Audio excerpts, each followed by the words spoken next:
Perezida Kagame ari mu rugendo yatangiriye muri Doha, Qatar, aho yahuriye na Emir wa Qatar baganira ku mubano w'u Rwanda na Qatar mu bintu bitandukanye kandi byatanze umusaruro mwinshi.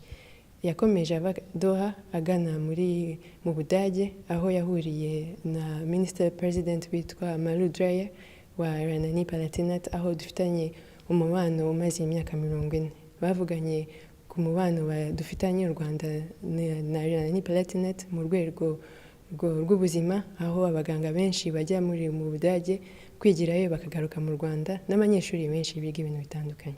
Perezida Kagame uyu munsi yitabiriye inama yaberaga muri Marburg, Germany, aho bavugaga ku nkingo BioNTech igiye kuzana igakorera mu Rwanda. Tekinoloji uyu munsi berekanye yitwa BioNTech. Bafashe ibikoresho biba mu ruganda rwabo aho bakorera inkingo, babashije kubishyira muri container ntoya ishobora kujyanwa mu bihugu bitandukanye kugira ngo ibyo bihugu bibashe kwikorera inkingo.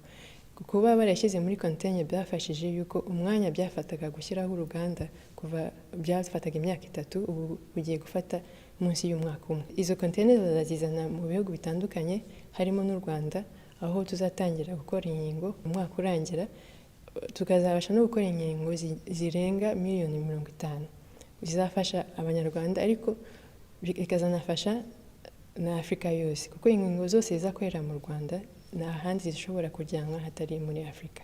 Tekinoloji yerekanywe uyu munsi ya BioNTech izafasha gukora inkingo zijyanye na COVID-19, ariko zifite n'ubushobozi bwo kuzajya zifasha gukora inkingo za malaria, z'igituntu na sida. Kuvuga ko inkingo zizajya zikorerwa muri Afrika zizabasha kuba zitangwa mu bihugu bitandukanye za Afrika. Bizatangira bikorera mu Rwanda, muri Senegal no muri Ghana.